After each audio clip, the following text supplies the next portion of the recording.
that we can consider lifting some of the restrictions that we had for the last few months, and it has been at great socio-economic cost. So I'm sharing with you my insights from the work I've been doing on this containing this COVID-19 in terms of how we should be proceeding and the strategy and options, and the roles of the private sectors and civil society in terms of ensuring that we will be COVID-19 free.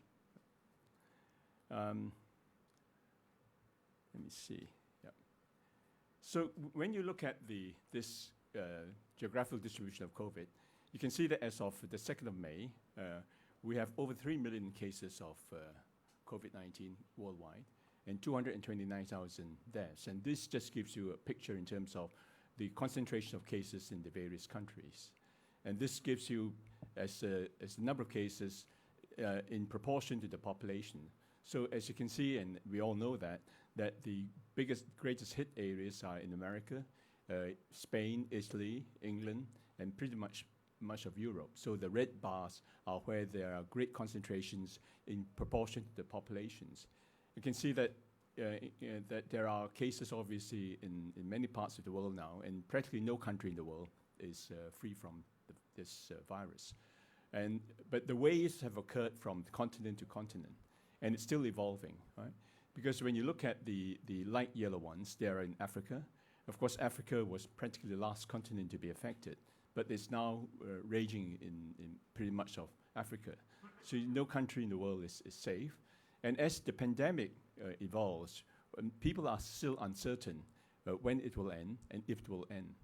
And the projections are that the conditions for elimination of this virus, as we did for SARS, the SARS virus was eliminated from human populations, but the projections now and the conditions for elimination of this virus from human populations are not there. And it is increasingly apparent that it will continue to circulate in the human population, maybe at low levels, because as you know that we have many people with asymptomatic infections. So it's pretty much like a more deadly form of influenza. Between seasons, it will circulate very, very imperceptibly with mild symptoms and low levels in the community. And then you have resurgences at different seasons. And the projections done by experts are showing that there may be resurgences as late as 2024. So obviously, there are a lot of assumptions in that. So it means that our measures need to anticipate any possible reintroduction and resurgence of this virus. Right? Are you showing the slides? Yes. Maybe I think, why don't you just show the slides and don't show me on the screen so I can follow that easier. Otherwise, I keep looking down here and up there, all right? So the evolving pandemic, which I talked about, you can see that although some countries seem to be plateauing, but obviously the control is not there, right? And I'll talk a bit more about that, because when you hear many countries saying that the numbers have plateaued and they can relax their measures, which is, I think, a wrong strategy. And I think there'll be many, many problems that will emerge from that. Right? And these are the deaths. You can see that obviously the red ones are famous deaths in America. And of course, the president is saying this is all everyone else's fault except his own. And this gives you an idea about the deaths. Obviously, the top part are the number of cases worldwide. You can see that the different in the different regions, and then the bottom one are the number of deaths. And the mortality obviously lacks the number of cases that are reported, because it usually takes a few weeks before people are treated and then they don't survive. So there's a lag between the time that you have infections and the mortality. Right? And mortality is quite a big problem, because every country in the world has a problem of adjusting the numbers. Remember, Wuhan adjusted it, but similarly, UK is adjusting it, because the UK initially did not include all the cases that died in nursing homes, right? So I think it's because during the height of the crisis, it's quite difficult to determine who has died from the COVID or not, because you need to have reporting, you need to have testing. And if you don't test, you don't know what the person died of. So there are lots of issues related to mortality, and every country has that problem in terms of when you're in the midst of an outbreak, obviously quite difficult to take tallies, especially for a big country like China, right? So I just want to talk about controls, right? So we talk about the number of cases and people saying they're plateauing, it's being controlled. This gives you the so-called estimates of the effective reproduction number. Some of you may be familiar with this, but many of the lay audience may not. The reproductive number means that for each case, how many cases then does this person infect? So if it infects more than one person, the reproductive number is more than one. So if it's more than one, obviously you will never get under control, because if one person infects two persons, then you have a multiple of that. So people try to at least get it below 1, all right? So it means that one person infects 0.5 on the average, and then you have a chance of control. But the reproductive number itself is necessary but insufficient, right?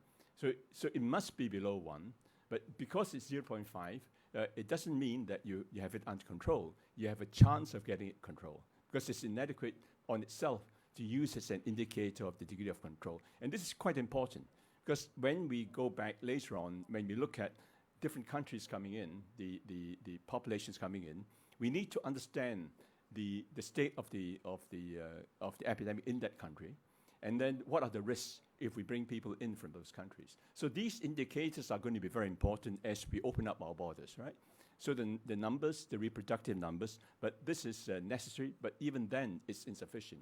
You can see that North America has the reproduction numbers are still quite high, but they're not as high as they were, because as you start controlling it, your spread then slows down. So it's a sign that the spread is slowing, but it's not a sign that it's under control, right?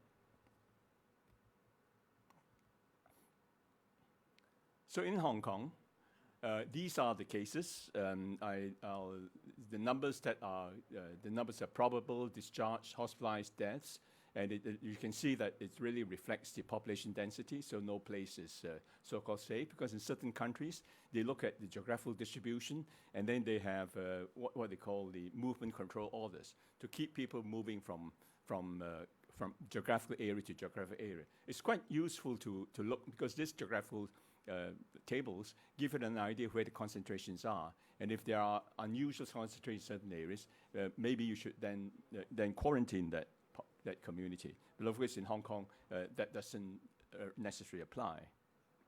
And these are the total number of accumulated and probable cases. You can see that the numbers of people who are hospitalized is falling, the blue one. The people who are discharged, the yellow ones, have gone up. So with time, obviously, many of our patients are well. They leave hospital.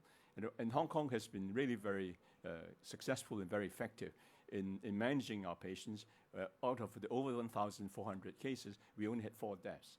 I think we still don't understand why there are these great variations in terms of asymptomatic patients, the severity of the illness, and why in many parts of Asia the deaths have been very low. And in Europe, in America, there have been very, very high mortality rates. And one of the postulates may be that, of course, the population is involved. Older people have a much higher mortality. But in much of Europe, many of the deaths occurred in younger people as well. So there's another postulate, maybe there are different strains, and as the virus mutates, it becomes more aggressive. But those are all speculations. And one other speculation that has not been studied sufficiently is the so-called cross immunity. Because the coronavirus, there are 5 coronaviruses in humans, and 2 of them are circulating widely in the community. And these 2 coronaviruses called mild symptoms like common cold, and there is some cross-reactivity between these coronaviruses. So it may be a speculation that maybe we have a lot of these other coronaviruses in our Asian populations, where there's cross-protection between the different viruses, right?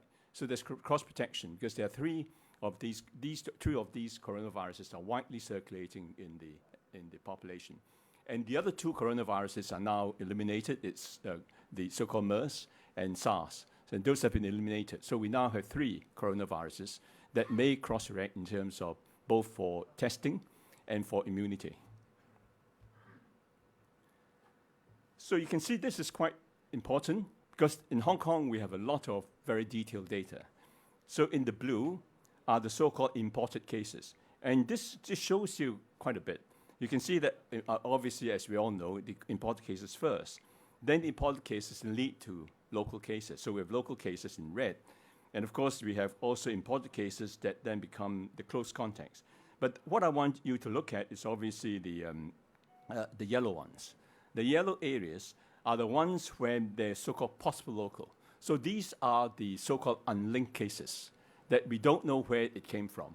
So these are the so-called community infections. So when we look in future in terms of the risk, we have to be very mindful that if there are these so-called unlinked community cases, it means your control is inadequate, right? Because you cannot link them up. You don't know where they come from. So it's circulating in the population. You can see that as a result of the massive, the blue ones, we had, remember that we had the reintroduction of the cases when our students and people came back from abroad. And then you then have a big numbers of these yellow cases, and they occur later. So there's a lag phase because it circulates in the community and you don't pick them up. Right? So one needs to be mindful, and that's why people talk about the incubation periods, and the Department of Health is very anxious every day to tell you whether they're linked or unlinked cases. So if they're unlinked cases, then you should be very alert that your controls are inadequate. Right? So I think that would be very important as we move on to look at the risks of other countries. But many countries do not report linked and unlinked because they do not do the same type of contact tracing that we do. Right? So because we have a good system of contact tracing, we know numbers of linked and unlinked. But for our own selves, as we monitor later on, if we want to detect any resurgence, if we have any unlinked cases, then that would be an indicator that we really should go back to social distancing.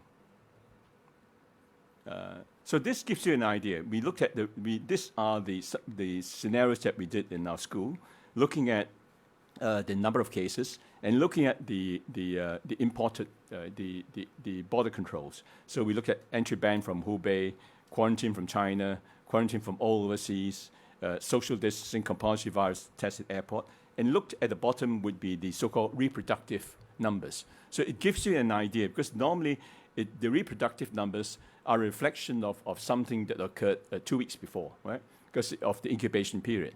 It shows the duplication. So when you try to look at the correlation, you can see that these measures that we did reflect the reproductive numbers. So the control can be looked at in terms of matching your controls with the transmission, which is the reproductive numbers. So obviously we use one as the indicator of when it becomes clear that it's out of control. Right? So in the control of COVID-19, I'm mindful of the time, we have obviously important is the emergency response mechanism. Surveillance and testing is very important. So when it's early, so when we look at this, obviously you may not be interested now because it's after the fact, but the past will determine the future, right? Because when we look at surveillance and testing, when we want to prevent a resurgence, we must then look in terms of what sort of surveillance and testing should be sensitive enough to detect any reintroduction. So in Hong Kong, and we have so-called sentinel sites because we have got sites in the primary care. Because when people are sick, when they have respiratory symptoms, the first thing they do is they go to their GP or to the GOPC. So you have these sites where you must then have people identifying first symptoms of respiratory illness and tests. Right? So Hong Kong was a bit slow in testing in these sites. In Singapore, in fact, they're very early sentinel sites, and they tested. And they picked up quite a few cases. So because the first thing that people do, especially when they have mild symptoms, is to go and see a GP. By the time they're sick, it's already very late. By the time they have to be hospitalized, it's very late. So we need to have these sentinel sites to do surveillance later on and make sure that we can pick up these things very early, because you don't know where it's going to come from. Your border controls are not going to be absolute. And increasingly, we are now trying to bring in more and more people to come in, and because we can't shut our borders forever, and economic life has got to continue. So we need to see how we're going to manage this this very fortunate position we are in to make sure that we continue to be COVID-free. So case detection and isolation is important. We isolate people when they are sick. Case finding, contact tracing. Hong Kong has a good contact tracing system. During SARS, in fact, we were so overswarmed. But contact tracing can be done only if you have manageable numbers. Imagine if you have 400,000 people or 100,000 people with infections. You can't do contact tracing. Because normally with contact tracing, when they do a contact tracing, for each person that's infected, they usually, on the average, there are about 40 close contacts. And there's going to be about a few hundred other contacts. So you can imagine just the logistics of doing contact tracing and how can you quarantine 30 multiplied by 100,000 people. So the message is you got to do it early, and then it becomes more manageable. So contact tracing and quarantine is very important, and then looking at how we manage these cases. And of course, even the protocols for quarantine are important because increasingly we know that people may be negative, and then they may be positive again. So the protocols need to be reviewed to ensure that there are no loopholes in the protocols when people leave. Control about the populations, I think we've talked about already. Personal protection, very important. So our really exemplary and exceptional accomplishments have been related to both government's leadership and efforts, and also to the public's participation. Because the first thing that everyone did when there was this outbreak, you all wore masks. We couldn't buy sanitizers. So those were things that have been ingrained in the Hong Kong population. But of course, with time, people forget. Unfortunately, this time, or unfortunately, I mean, it's since SARS was 2003, it's 16 years, there's still memories because we're still alive, because I'm still alive even though I managed SARS. But of course, if later on, these memories are quite short, and populations, younger populations are not as aware of this. So we need to then make sure that we can institutionalize this. So we talk about this, the new normalcy, right? So the personal protection is very important, and I'll talk a bit more about that. And environmental measures. So that's also important, right? And I'll discuss later. The other thing would be physical distancing, or what people call social distancing. In fact, the preferred term is physical distancing, because we do not want to be socially distanced. It's just physical distancing. And last week I saw a newspaper cutting in the Morning Post of children in school wearing these song hats where you had these spikes, and then you were 1 meter apart. So you keep people separately. So socially you interact, but physically you have these measures that keep you separate. And people also, when you have large gatherings, draw areas. So you have one, and then of course when you do examination, you measure the distance. So those are things that need to be looked at. Risk communication, important for people to understand the risks, and then public engagement, which we could do more of always. Society and participation, mobilization. So I think the societal mobilization, government did less of, right? But I think because later on, in our review of our policies, that's something that perhaps one could look at. Because I think the private sector was not sufficiently mobilized to really play a greater role in the whole outbreak. Yeah. So it was very much the public sector doing the things. So the key public health interventions for the public, there are 4, all right? Obviously, control of border movements, I've talked about. Personal protective measures, physical distancing, and environmental things. So at the restrictions of entry points, obviously, we need to have health declarations. Pre-entry testing is something that we need to explore in the future, right? So not just to come and wait. Obviously, there's going to be logistics. But of course, as you have more and more people coming in, it's not going to be logistically possible to do all the testing after they arrive, right? Already you have some difficulties. So pre-testing should be done. Government could work with other governments, as I think Singapore is already working with other governments, because Singapore, although they haven't controlled it, are starting to look at how to ease these measures and to look at how to open up the economy, right? So I think it's their judgment of what they want to do, and they're exploring with government to have some common protocols and some understanding about how to ensure that people that travel are not infected, and then to have some mechanism to track people as they are in the country. So I think pre-entry testing, to me, if we want to, especially in the early days, needs to be considered, whether it's with the governments or government could accredit certain organizations or institutions. So if you want to come to Hong Kong, you could pre-test first, and the government could designate certain, maybe some private hospitals or private facilities for you to do those tests before you consider to come into Hong Kong. And then to also look at your health declarations. And at the entry point, you need to then review whether you want to test again. I think it depends on the country. So one needs to look at the country risk to see the protocols and profiles for each of the different countries. And then whether you need to quarantine. But quarantine doesn't mean locking people together. People quarantine now in hotels. It's all over the world. In fact, I suggest the government they should do it. And they did it only quite late because they did it in Regal. Of course, the hotels themselves were not terribly keen. But to me, the hotels should have embraced this because many countries in the world, the hotels are so happy to do it. And then I was saying that, why don't you do it, the hotel industry? They say, oh, it'll have a bad image to our hotel. It's not. If you have good ventilation, good infection control procedures, it tells people that their infection control is excellent. And that people should go to those hotels, right? And because obviously there needs to be education and protection of the staff, and then for government to have a protocol where the people that go there are low risk, right? So I think you obviously the high risk ones you quarantine now with these estates. So the triage in quarantine is also quite important because you can't put everyone in the camps. So you need to look at the risks and then the appropriate places you quarantine people. And then obviously there needs to be some medical surveillance and some tracking of people when they come in, and I'll discuss it a bit later. Personal protection, right? So the 4 key things. Hand hygiene, the most important, right? So we're all very good now. We have all these sanitizers, and it should be available everywhere. It should be ubiquitous. Cough etiquette, right? This I'm sure no problem now. Face mask, when should we wear it? Are we going to wear it all the time? I think to me, we should be looking at because face masks are very important in terms of more protecting other people than yourself, right? So it's good when there's a large outbreak, it's under control. We should all wear masks. But when it starts to be under control, I think certainly people who start to have symptoms, they should wear masks. When you're in crowded areas, especially in mass transits, one should wear masks. And when the mass gatherings, and you can have physical distancing, it's prudent to wear it, right? So I think certainly we need to look in terms of when it would be desirable, because you can't continue to wear masks forever, right? And personal protective equipment, this is more for health staff. Ventilation, important.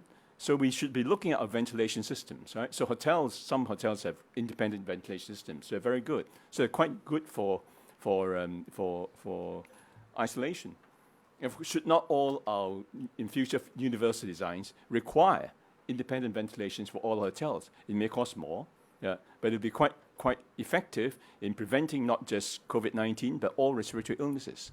So one should consider increasing as we move up our standards. What are the new normalcies, right? So do we expect that? Could Hong Kong not have really the best systems of ventilation and infection control in the world, so that when people come to Hong Kong, they don't worry that after they leave, they've got these terrible respiratory illnesses. Don't know what's caused it. And cleansing, disinfection of surface objects and clothes. So disinfection of environments are so important, right? So it's not the mask. So when government is considering open up the restaurants, the first thing I think they should do is to require the restaurants to have cleansing, right? So you should offer hand sanitizers, cleansing, no sharing of utensils, 公筷, and of course we need to have things that we can share objects, minimum sharing. So physical distancing, because it's very physical that we talk, not social. So we look at isolation and quarantine. Of course, the awareness of individuals, so we try to keep a bit further away from individuals, especially when suddenly someone coughs at you. But of course now, nobody has any symptoms. You don't cough anyway, right? I think very few respiratory illnesses since the COVID-19, because we've been so careful with these infections. Populations, of course, we talk about that. Of course, ultimately, you can have these mandatory quarantines. Of course, the population quarantines, the community quarantines are when you have lockdown. So that's the so-called lockdown, which are quarantines of populations. Of course, special populations are important. Increasingly, The long-term care facility, Hong Kong, has been lucky. And of course, we were quite worried during SARS in 2003. So there are good infection control policies. The outbreaks have occurred in many parts of Europe because I see that. Because many parts of Europe have outbreaks in long-term care facilities. In America, the first outbreak was in long-term care facility. Increasingly, there are risks there in England, in Europe, pretty much Europe. Of course, in Singapore had these problems with the migrant dormitories, and then prisons and mental health issues. So these are all potential risks, which fortunately we didn't have. But we once you have it, then it becomes quite difficult to control. Right? So the exit strategy, obviously in the control, I talked about the reproductive rate, when there are no unlinked cases and no linked clusters or so-called spreading events. So the transmission would be no cases, then you have single cases, clusters of cases, widespread community infection. We are now at the fifth stage, which is when we are trying to contain it and recover. External threats, the pandemic control in globally, and looking at the country epidemic risk profile and control strategies. So when we then start opening, we should be quite discriminating to assess each country's risk profile and control strategies, and consider the options in terms of how and when we bring these people in and under what conditions. Of course, social-economic risks, what are essential services, our core economic activities, the social needs, the economic fundamentals of our industry. So these are the priorities the government needs to look at. So we need to look at our priorities and the risks, right? And then the new normalcy. Principles, intervention should be proportionate to the stage and level of transmission intensity risk. So if there's widespread community, obviously your interventions are going to be extreme. The stress should also preempt escalation to the next higher level of transmission. So even if you have single cases, we need to already preempt that it's going to break out in clusters or community outbreak. Right? So important to have risk planning. So we need to have what I presume government is now looking at risk assessment. Need to be structured that way, trying to look for objective data, risk mitigation. Obviously, because when you move back to schools, there are mechanisms to mitigate risk, like when you're doing examinations, the distance, hand sanitizers, perhaps masks, but maybe not necessarily now. Risk management, risk monitoring. So you need to plan for it, and then you need to implement, manage, and monitor it. So just because you plan for it doesn't mean it's going to happen. Right? So implementation always a problem. So exit strategies, look at the hierarchy, risk planning, to then when you monitor the effect, surveillance for signs of introduction and resurgence, and then you need to look at reinstatements of physical distance. So the reverse has got to go when you start managing it. Right?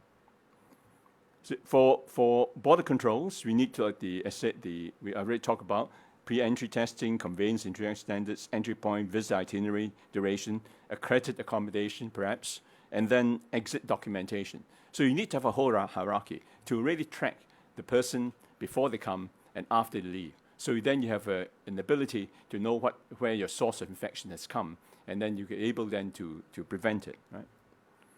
So role of the private sector. So I'm almost at the end, don't worry, just a bit over time. The private sector are key stakeholders in containment. Very important, especially now, more than ever.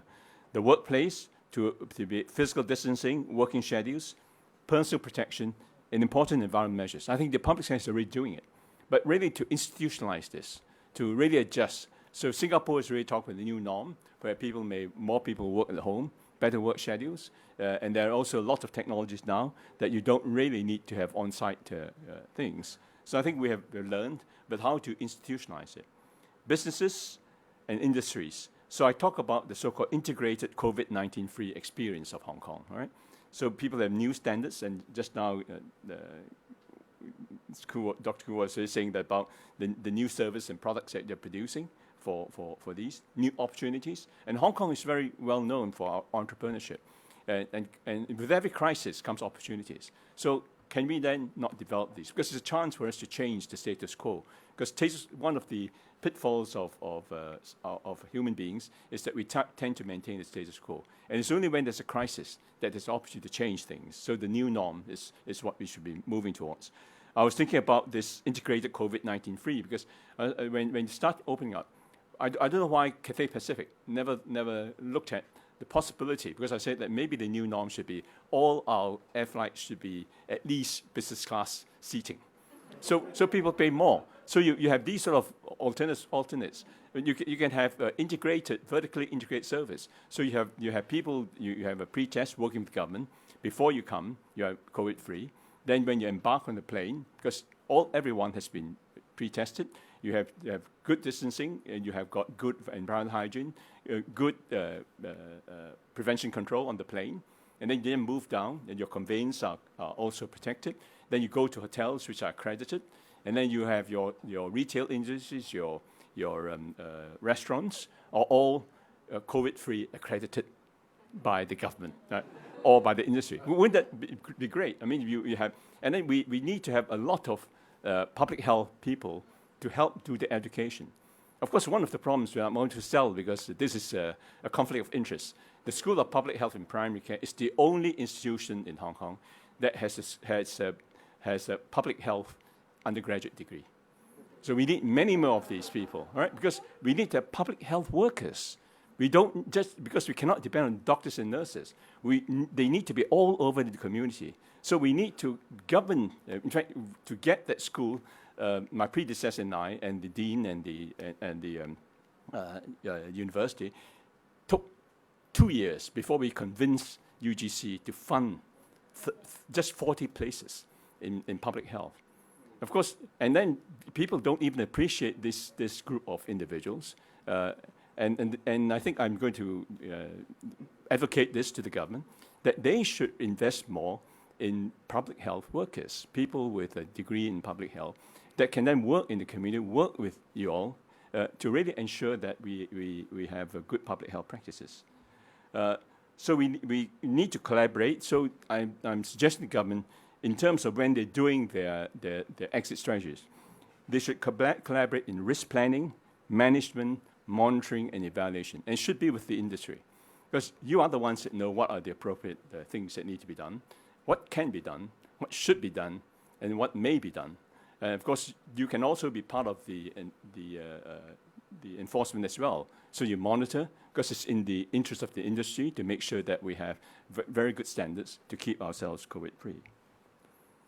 So mass events is going to be maybe the last thing that we need to consider. It needs to be planning, risk assessment, mitigation, management. Of course, we have to be very, very careful about these mass events, because as you know from some of those globally, there were large outbreaks. I think Malaysia had this big problem because over 10,000 people in the religious ceremony, and it spread all over the place. And Pakistan also had the same problem. So these are high-risk areas that one needs to consider.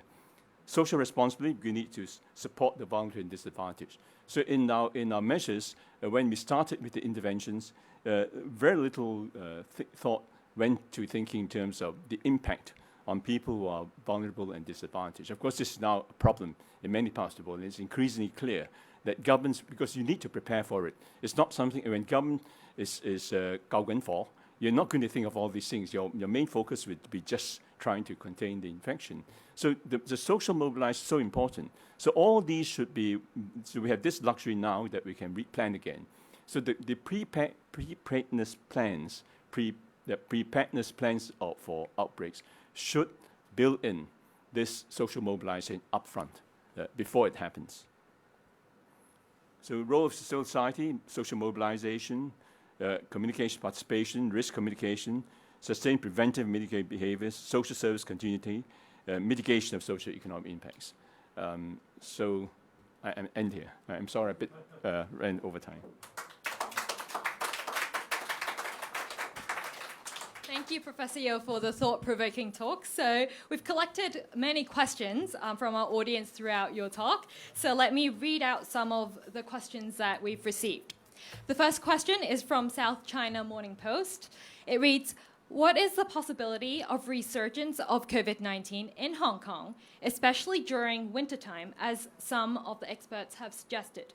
Will you also say Hong Kong's situation has been controlled?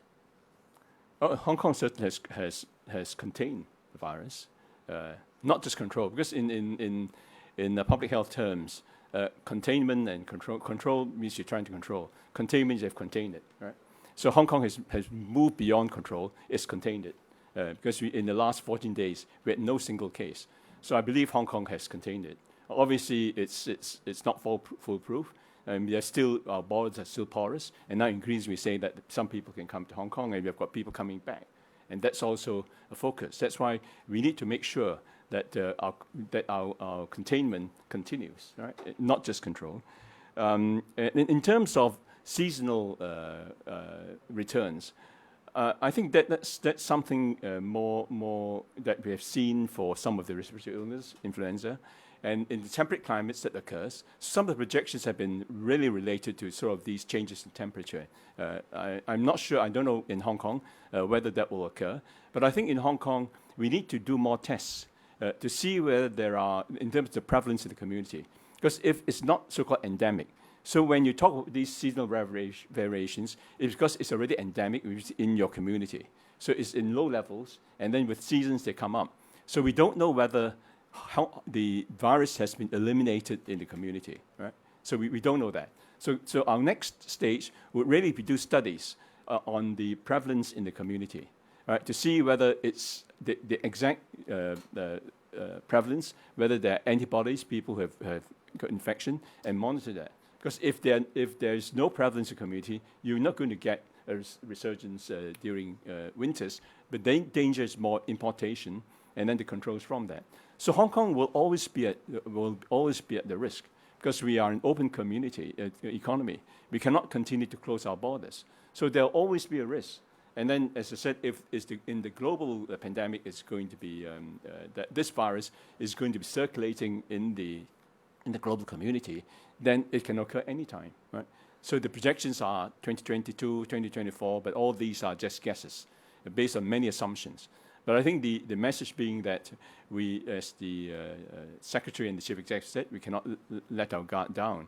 And it's cost us too much in terms of socio-economic costs, really to let our guards down and to make sure we have a risk manage and assess strategy exit, and then always to pull back whenever there's signs that it's no longer under control. Okay. Thank you. The next question is from 明跑，下一條問題嚟自明報。楊教授，你認為特區政府今次抗疫嘅表現如何？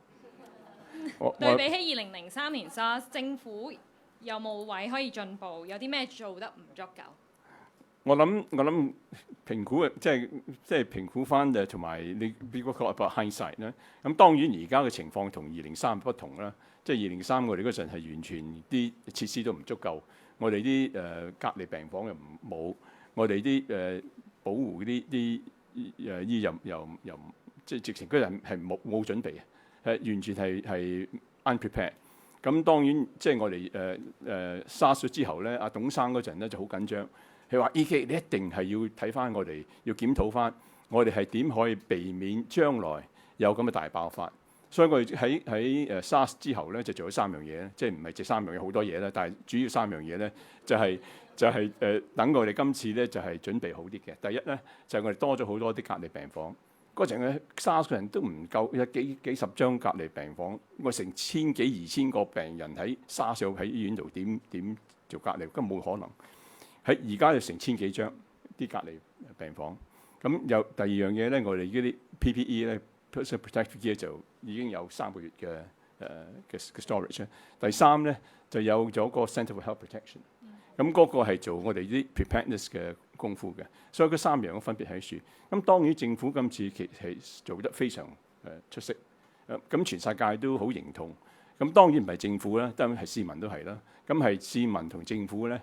嗰個表現係好出色嘅，咁因為the proof is the pudding， 你哋見到而家我根本係冇 case 咧，根本係相當出色嘅成果嚟。Thank you, Professor Yeoh. The next question is from Ming Pao, the South China Morning Post, the Standard, and a member of the audience. The question reads, Hong Kong has seen 0 local infection for 14 days as of yesterday. Can we lift some of the social distancing measures after they expire on Thursday? How shall we determine the priority of easing measures? Say, shall we first lift social gathering restrictions, followed by easing border controls? How about reopening venues such as cinemas, karaoke clubs, and beauty parlors? No, the principle I already talked about, in terms of one needs to look at risk assessment, risk planning, and working importantly with the industries. I think that's a key thing that government should do. They should be working with the industries to look at how they're going to do risk management and risk mitigation, right? So it's not just a matter of just opening. And of course you need, because government cannot monitor, it cannot ensure compliance. Because when you look at, because I teach policy, and health policy is my area, for any regulation to be effective, needs to have the compliance, voluntary compliance of the public.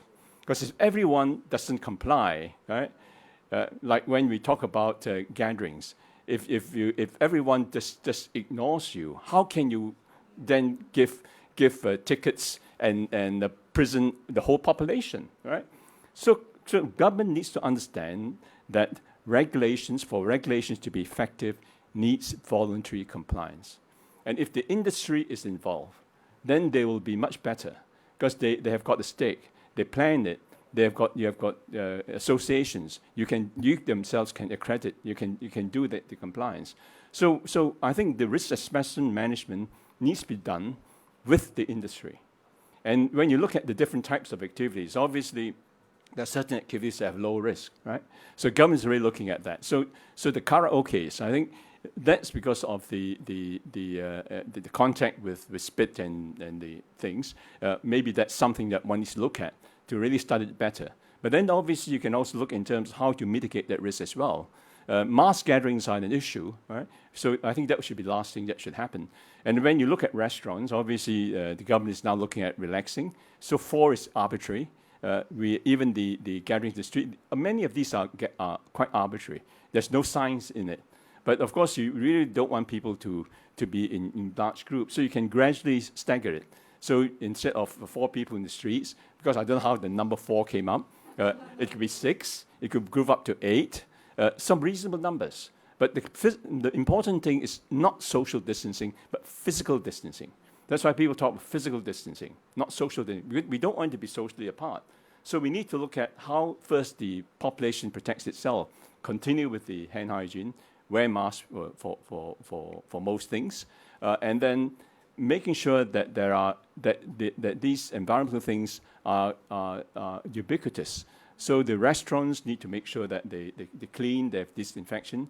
In the past, when you go to a cruise, when you go into the dining rooms, they have someone standing up to give a hand sanitizer, offer it to you. When I was in Singapore in February, before they had this big outbreak, at a conference, nobody is wearing a mask, but someone standing there and give you a hand sanitizer.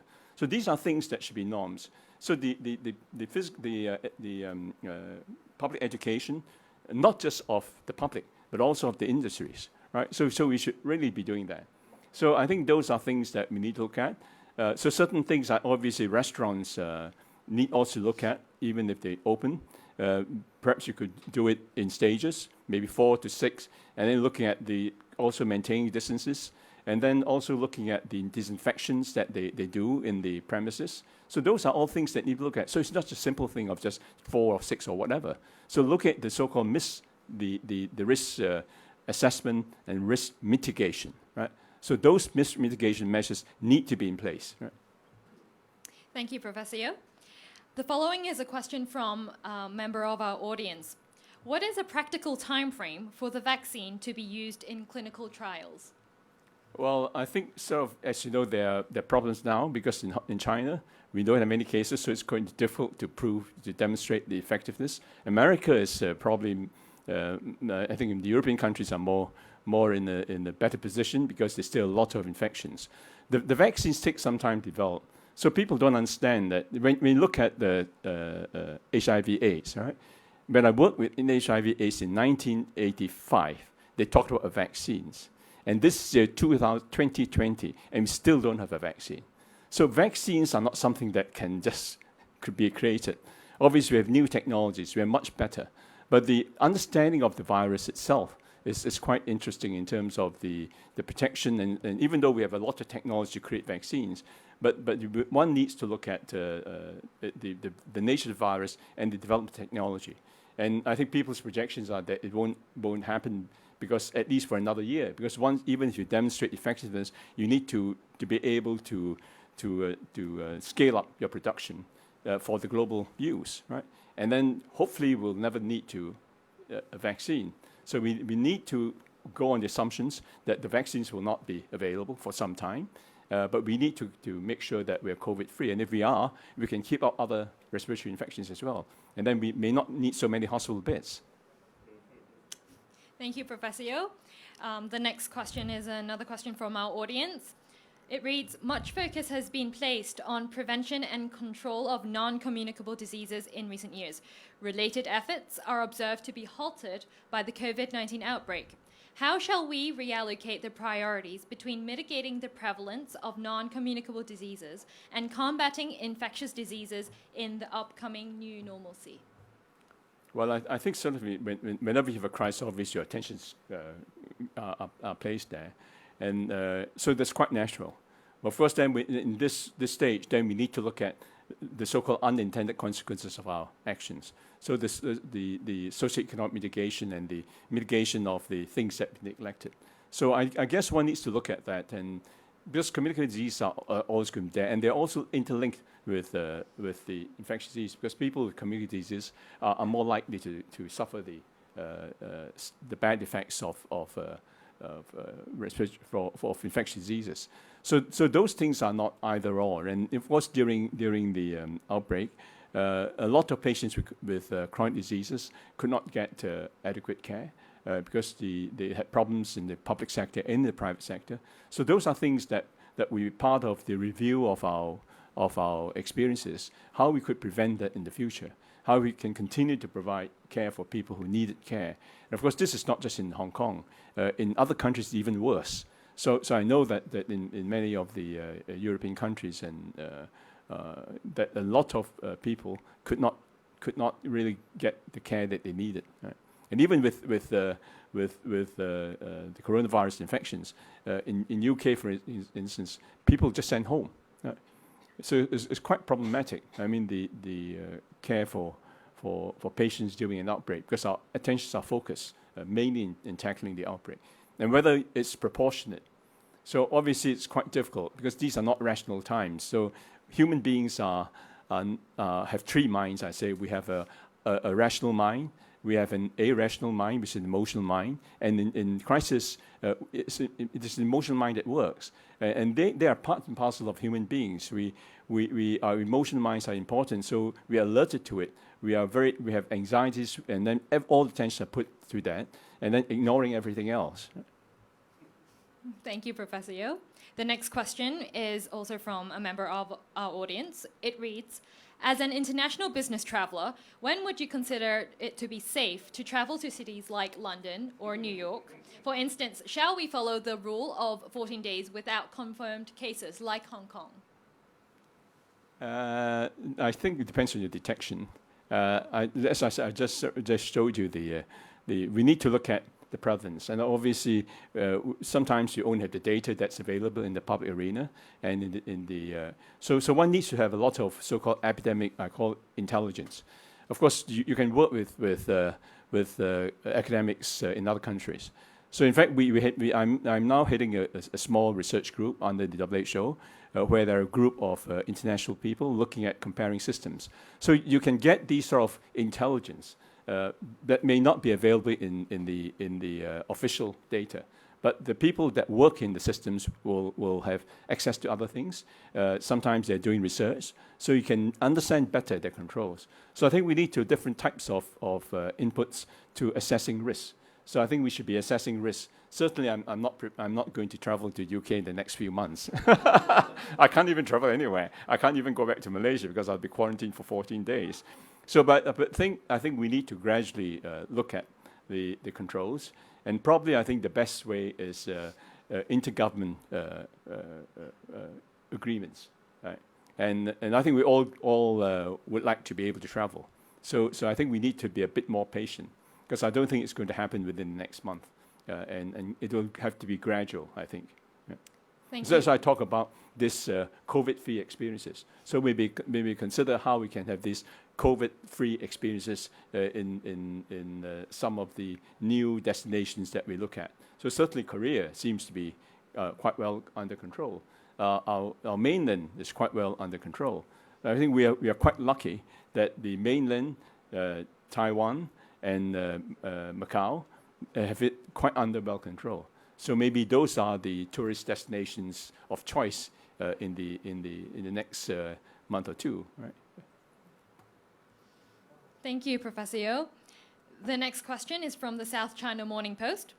When it comes to reopening the border, will you suggest learning from the Singapore example on pre-testing so that we can resume some more economic activities? I already suggested that. Pre-testing. I think pre-testing should have been considered obviously a long time ago, but obviously the problem is, of course, when countries are under pressure, they're not going to do the pre-testing for you. But of course, there are now a lot of pre-tests that are being done. You can source with the private sectors. In Malaysia now, because they're doing a lot of pre-testing, so they're now accrediting private labs to do it. So, but of course, you need to be assured of that. So I think pre-testing is something which is logistically easier than testing on arrival, and it gives you a better assurance that people are at least, because one test may not be sufficient, but at least you have a screening procedure, and people who have symptoms are unlikely to want to be tested. So your pre-testing is quite a good measure, and then but by itself it's necessary but insufficient. Thank you, Professor Yeoh. The following question is from Apple Daily， 以下條問題係嚟自蘋果日報。楊教授剛才提及香港部分措施咧，其實做得比新加坡係緩慢嘅。請問楊教授有啲乜嘢具體嘅建議可以俾政府咧？政府做得非常好啊！有啲人你係咪慢唔慢咧，就唔好係一個見仁見智嘅。咁有時咧就未必係做得慢，我哋即係遲少少，但係遲少少唔係等於係慢嘅。遲少少可能適合嘅。咁要睇翻你嘅係咪適當嗰個時機啊？咁香港咧就係、我諗市民好急嘅，即係你話政府最好係尋日做嘅添嚇。You did yesterday。咁有時係有啲 logistics 嘅問題嘅，所以我了解到咧，有時唔係話政府唔想話即刻做，但係你要諗過嗰啲措施啊，啲配合嘅措施先做得到嘅。咁所以香港當然我哋係有啲地方咧，我哋市民係想政府快啲做嘅，咁但係就好難比較地方同地方嘅，即係你有啲地方佢哋做啲嘢啲設施咧，佢已經有啦，咁可以快啲做。同埋你可以比較翻，譬如而家點解我哋話比較同新加坡比較咧？咁我哋香港而家係完全係冇本地嘅個案咧，咁點解佢哋唔話政府做得好咧？咁所以我諗唔係好公平去比，即係當然係一個比較咯。咁個人都會比較嘅。咁你睇全球嗰度都係個個都比較。咁有時好有唔好咧，但係有個比較咗之後咧，有時係做啲唔適當嘅嘢嘅。有時係做有啲設施係未必需要做咧，你都逼住要做。咁所以變咗嗰個平衡咧就失咗嘅。下一條問題都係嚟自《蘋果日報》嘅。楊教授，你認為市民佩戴口罩等個人嘅防感染措施咧，要延續幾耐咧？咁就睇翻我哋嗰個控制係咪，我哋控制措施係咪有效咯？咁頭先我講咗，譬如我哋 contain， 譬如跟住你根本你係香港可以係完全係冇本地個案咧，咁我諗戴嗰啲口罩係冇乜大作用嘅。咁但係市民都有啲擔憂啊嘛，佢唔知會唔會有啲隱形嘅病人咧？咁呢個好個人咯。咁最緊要咧係有翻個文化咧，自己譬如開始有啲傷風咳啊、唔舒服啊，就要戴咯。咁你係你大家好有啲恐慌嗰陣咧，譬如係去啲好密切嘅人咧，你咪戴口罩咯。咁即係而家我都唔戴嘅而家啊。因為你根本你10幾日都冇啦，咁當然有時我去啲好密切嘅地方咧，我都要戴，因為我知啲市民有啲擔憂嘅，唔係話我自己驚，就驚啲市民擔憂咧，就好似唔係幾有禮貌咁啊。咁所以你慢慢轉啦，大家文化，譬如你有信心嗰陣，你咪唔使戴咯。咁你出去喺街外咧，根本就冇需要戴嘅。咁有時見到人去做 jogging 都戴，咁啊冇乜冇乜我諗冇乜作用啦，同埋都唔係好健康啦，因為你根本你話你戴咗咧，你呼吸有少少影響㗎。Thank you, Professor Yeoh. The following question is from a member of the audience. It reads, in Hong Kong, doctors, nurses, and allied health professionals per population ratios are very low compared to other developed countries. How can we convince the government to fund significantly more training positions for our increasing healthcare demand? 我諗政府係I think government has been putting a lot of resources. They've been asking the medical schools to increase production. I think it's quite difficult to compare the numbers because when you look at countries, it's not just the numbers but the mix which is important. So when you look at doctors, it's the mix that's going to determine your efficiency. So if you have all specialists, like you have in America, then large numbers of doctors are required because it means that one person will have to see 10 specialists, right? So in America, you have specialists and super specialists, and even in our universities, I remember when we went to one of the university teaching hospitals, they say that the cardiologist there doesn't do anything else except to look at rhythm disturbances. And even within rhythm disturbances, he only looks at certain types of rhythm disturbances. So when you then have that sort of system of super specialization, you need to have a whole large number of doctors only dealing with small parts. And you need then to have coordination between specialists. So it's really a question of how you practice medicine and how it's organized. And if you have better primary care, you need fewer specialists. Because in Hong Kong, our problem, I've been telling the government, is because we're not investing enough in community and primary care. So all the people that should be dealt with in primary care, the chronic diseases, are in our specialist clinics.